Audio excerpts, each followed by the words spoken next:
யாருடா? அதையும் போன் எங்க?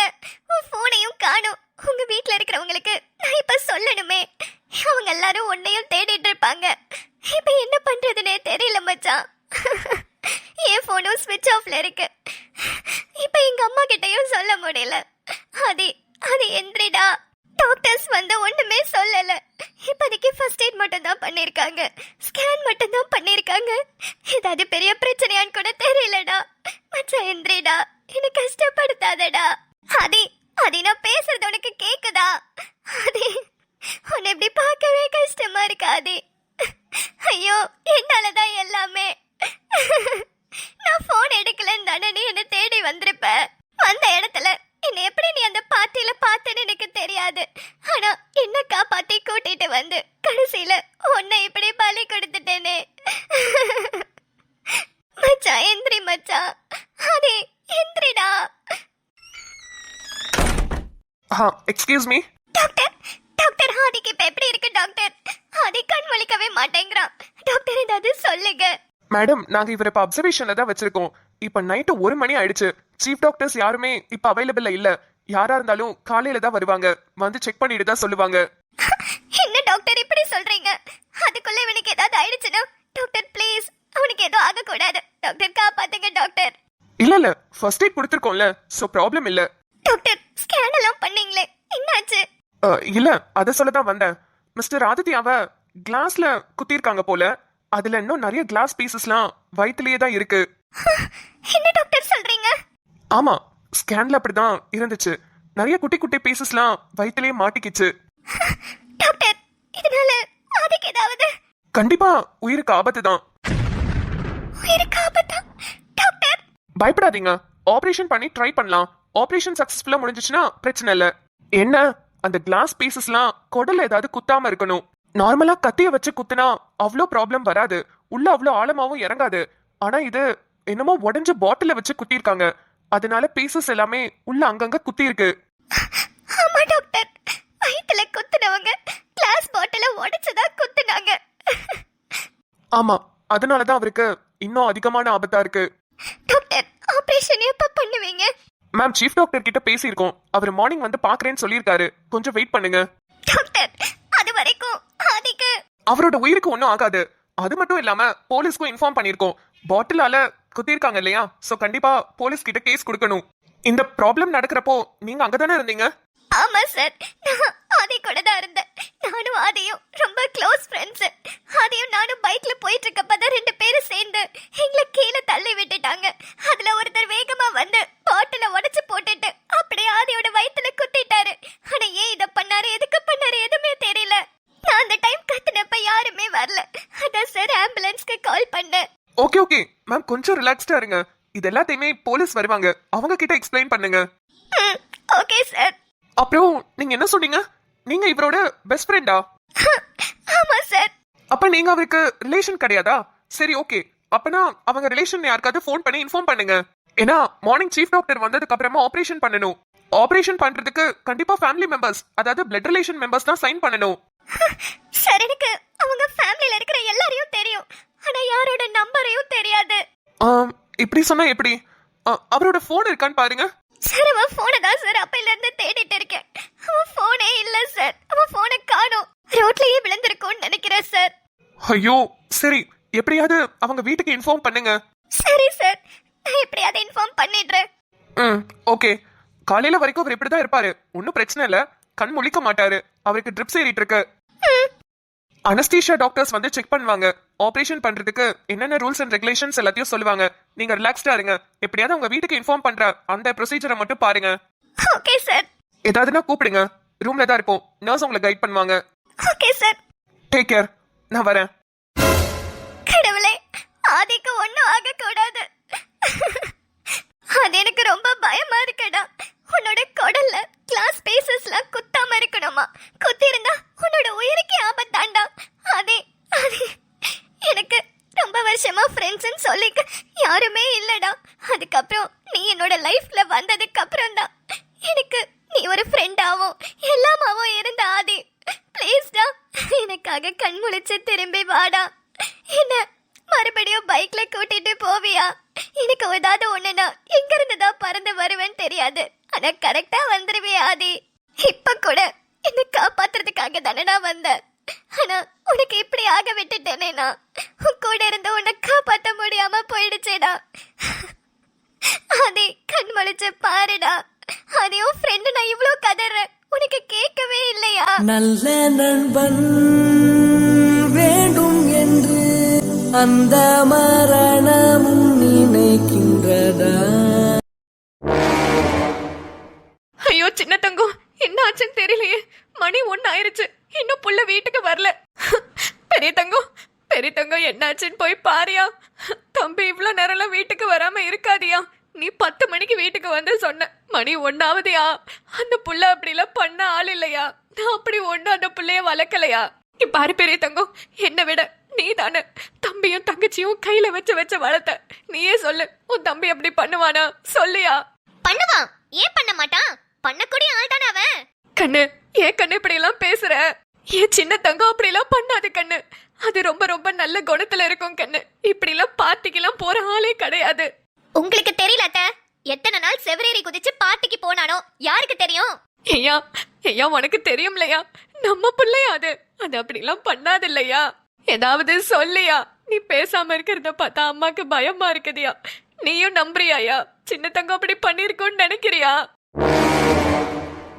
அதுவும் நீ ஒரு வேலை சொல்லி அதை செய்யாம அந்த பிள்ளை பார்ட்டிக்கெல்லாம் போயிருக்காதியா. மணி இம்பிட்டு நேரமாயி பார்ட்டிக்கெல்லாம் போவாதியா. வேற ஏதோ பிரச்சனையா இருக்க போதியா, என்னன்னு கொஞ்சம் பாரியா. ஐயா, அம்மாக்கு ரொம்ப பயமா இருக்குதியா. பிள்ளைக்கு ஒரு போனாவது போடியா. ஃபோன் பண்ணமா, அவ போனே போகல, நாட் ரீச்சபிள்லே தான் இருக்கு.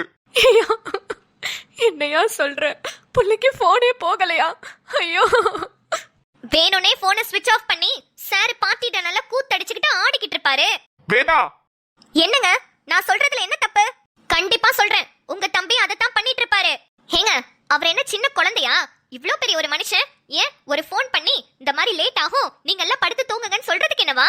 எல்லாரும் அவரை தேடிட்டு போன கூடவா அவருக்கு தெரியாது? ஏன் நீங்க போறப்ப கூட என்ன சொல்லிட்டு போனீங்க? முக்கியமான வேலையா வெளியே போறேமா, நீ சாப்பிட்டுட்டு படுத்து தூங்குன்னு சொல்லிட்டு தானே போனீங்க. அப்படிதானே நம்ம வீட்ல ஒரு மனுஷன் இருக்கணும். ஊருக்காரவங்க எல்லாரும் பாத்திருக்காங்க ஆதி 5 ஸ்டார் ஹோட்டலுக்கு போறத. ஏன் நம்ம கிட்ட ஒரு பொய் கூட சொல்லலாம்ல, இந்த மாதிரி ஒரு முக்கியமான வேலையில இருக்கே, நீங்க படுத்து தூங்குங்கன்னு. எதுவுமே சொல்லாம போனையும் ஆஃப் பண்ணி வச்சிருக்காருன்னா என்ன அர்த்தங்க? எல்லாம் நீங்களும் உங்க அம்மாவும் சேர்ந்து குடுக்கற செல்லம் தான் உங்க தம்பிக்கு ஃபுல்லா கெடுத்து வச்சிருக்கீங்க. அப்புறம் எப்படி இருப்பாரு? இப்படிதான் இருப்பாரு. இதுல அவர் பேர்லன்னு தனியா சொத்து வேற இருக்கு. இதெல்லாம் எங்க போய் முடிய போகுதோ தெரியல. வேதா, ஏற்கனவே நான் குழப்பத்துல இருக்கேன். நீ வேற மேலும் மேலும் எதையாவது பேசி இன்னும் கொஞ்சம் குழப்பாத. என்னங்க, இதுல குழப்பத்துல இருக்கிறதுக்கு என்ன இருக்கு?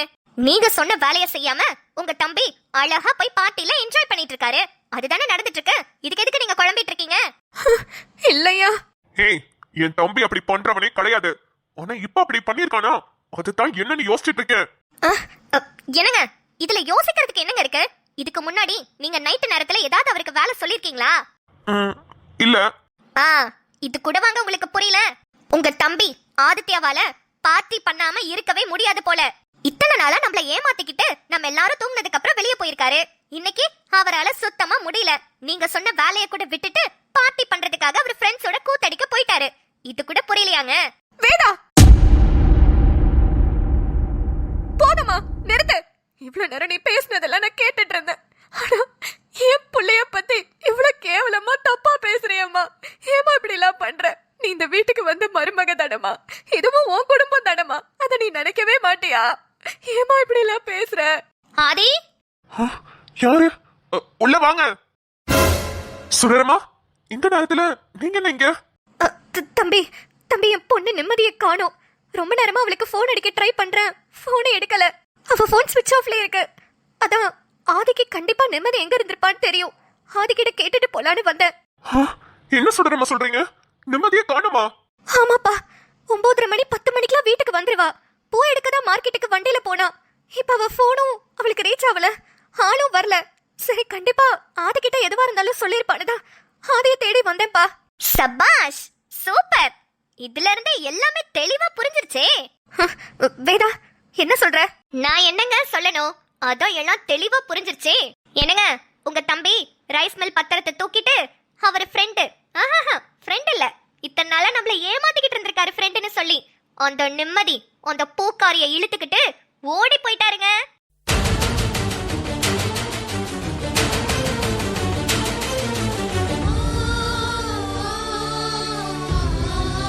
வேதா, என்னம்மா பேசுற? ஆதியும் நிம்மதியும் நல்ல ஃப்ரெண்ட்ஸ் தான். அடடடடா, உங்களையும் அப்படிதான் உங்க பொண்ணு ஏமாத்தி வச்சிருக்காளா? ஏ வேதா, ஏதாவது ஒரு விஷயம் நடந்தா நீ ஏன் இவ்வளவு கற்பனை பண்ணிக்கிற? என்னங்க என்னங்க பேசிட்டு இருக்கீங்க? மணி என்ன? நைட்டு 1 மணி. 1 மணிக்கு இந்த வீட்டு பையனை காணோம், இவங்க வீட்டு பொண்ணை காணோம், நம்ம ரைஸ் மில்லோட பத்திரத்தை காணோம். அப்பனா இதுல இருந்தே தெரிய வேணாமா என்ன நடந்துச்சுன்னு? தம்பி, இங்க பாருங்க. உங்க பொண்டாட்டி சொல்றதெல்லாம் தயவு செஞ்சு நம்பாதீங்க. எனக்கு என் பொண்ணு மேல நல்லாவே நம்பிக்கை இருக்கு. அதே மாதிரிதான் ஆதி மேலயும் நம்பிக்கை இருக்கு.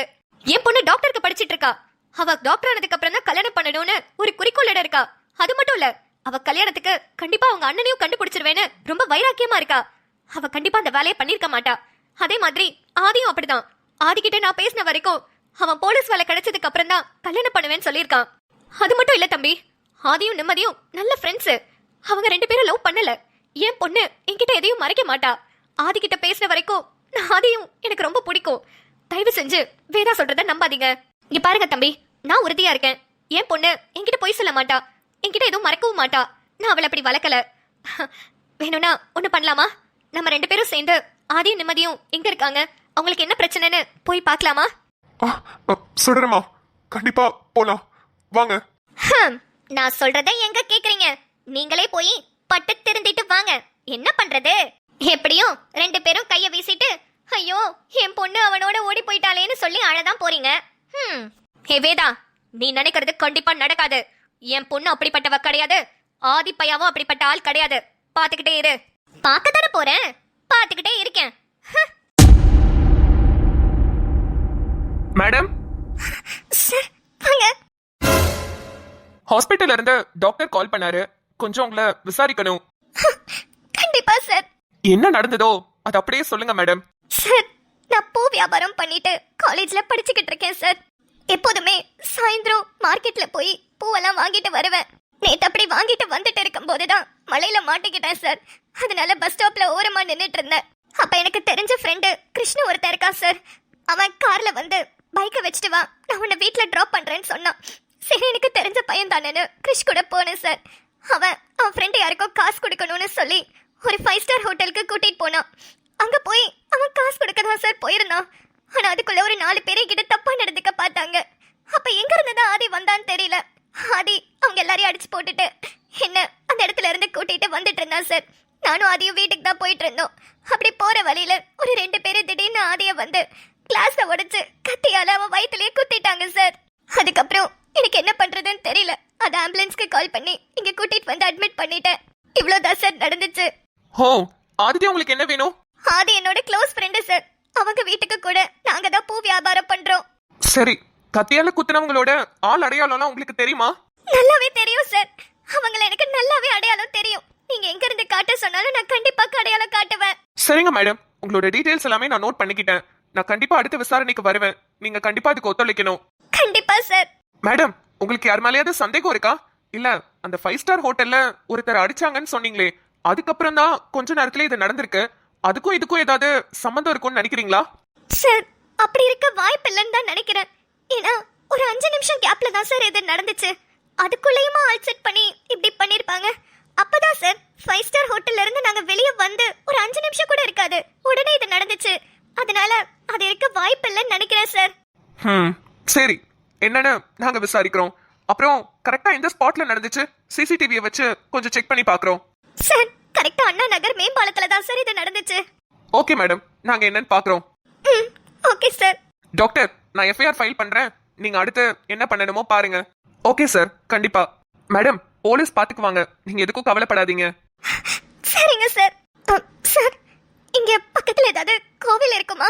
நம்ம ஹாஸ்பிட்டலுக்கு கீழேயே ஒரு சின்ன கோவில் இருக்கு மேம், விநாயகர் கோவில் தான். அப்படியா? Okay sir. நான் ஆதிக்காக கொஞ்சம் சாமி கும்பிட்டுட்டு வரேன் சார். நீங்க அவனை நல்லபடியா பாத்துக்கோங்க சார். ஒன்னும் ப்ராப்ளம் இல்ல மேம், நீங்க போயிட்டு வாங்க. ஏதாவது ஒண்ணுனா நர்ஸ் எல்லாம் பக்கத்துல தான் இருக்காங்க, உடனே வந்து பாப்பாங்க. சரிங்க சார். மேம், கேக்குறேன்னு தப்பா எடுத்துக்காதீங்க. நீங்க இவருக்கு ரொம்ப க்ளோஸ் ஃப்ரெண்டா?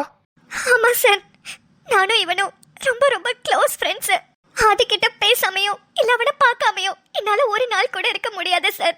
எப்படியா இருந்தாலும் ஃபோன் பண்ணி பேசிடுவேன், நேர்ல கூட போய் பார்த்துடுவேன். என்னோட ஃபோன் ஸ்விட்ச் ஆஃப் ஆனதுதான் எல்லாத்துக்கும் காரணம். இவன் கண்டிப்பா டென்ஷன் ஆகி என்ன தேடி இருப்பான். அதுதான் சார் பிரச்சனை. சரி, ஓகே ஓகே, அழாதீங்க.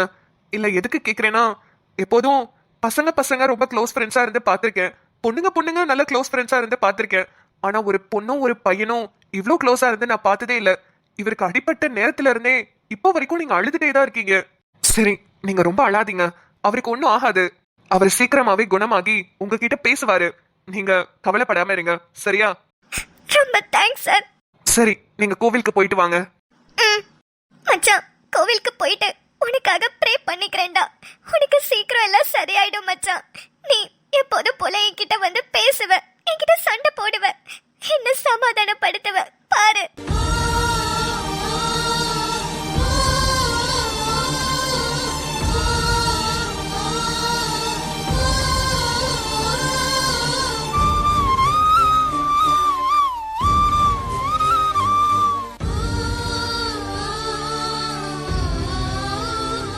மக்களே, பாத்தீங்களா எப்படி உறவுக்குள்ளேயே இப்படி நாக்குல நரம்பு இல்லாம பேசுறாங்கன்னு? இப்படிதான் நம்ம வாழ்க்கையிலயும் நம்ம குடும்பத்திலயும் நிறைய பேர் இருக்காங்க. ஆனா அவங்க பேசுறது எதையுமே நம்ம காதுல வாங்கிக்க கூடாது. நம்மளுக்கு தெரியும் நம்ம யாரு, நம்ம பிள்ளைங்க எப்படின்னு. குடும்பத்துக்கு ஒருத்தவங்க இப்படி நாக்குல நரம்பு இல்லாம பேசுறவங்க இருக்கதான் செய்வாங்க. அதெல்லாம் இந்த காதுல வாங்கிட்டு அந்த காதுல விட்டு தள்ளிட்டு போய்கிட்டே இருங்க. என்னென்ன நடந்திருக்குன்னு கூட தெரியாம வேதா மாதிரிப்பட்ட ஆளுங்க நிறைய பேர் இப்படிதான் பேச செய்வாங்க. ஆனா நம்ம எப்படி இருக்கணும்னு நமக்கு தான் தெரியணும். சரி, இன்னைக்கு எபிசோட் எப்படி இருந்தது? உங்க எல்லாருக்கும் சோகமா தான் இருந்திருக்கும்னு நினைக்கிறேன். ஒரு 4-5 எபிசோட் அந்த மாதிரி தான் இருக்கும். அதுக்கப்புறம் சரியாயிடும். நம்ம ஆதிக்கு எப்ப சரியாகும், அதே மாதிரி முத்துமொழிக்கு எப்பெல்லாம் உண்மை தெரிய வரும், இதெல்லாம் இதுக்கப்புறம் என்ன ஆக போகுது, இதுக்கிடையில வேதா பண்ண பிரச்சனை என்ன ஆகும், அவ இன்னும் கொஞ்சம் பிரச்சனை பண்ண காத்துக்கிட்டு இருக்காளான்றதெல்லாம் அடுத்தடுத்த எபிசோட்ல கண்டிப்பா பார்க்கலாம். உங்களுக்கு இந்த எபிசோட் பிடிச்சிருந்ததுன்னா வேதா மாதிரிப்பட்ட ஆளுங்க இருப்பாங்க இல்லையா, அவங்களுக்கு இதை பர்டிகுலரா ஷேர் பண்ணி விடுங்க. கண்டிப்பா லைக் பண்ண மறந்துடாதீங்க. அதே மாதிரி சேனல் இன்னும் சப்ஸ்கிரைப் பண்ணலன்னா சப்ஸ்கிரைப் பண்ணிட்டு பக்கத்துல இருக்க பெல் ஐகானை கிளிக் பண்ணிட்டு சேனலை இதுக்கப்புறம் தொடர்ந்து பாருங்க. நாளைக்கு வீடியோவில் சந்திப்போம். பாய் மக்களே.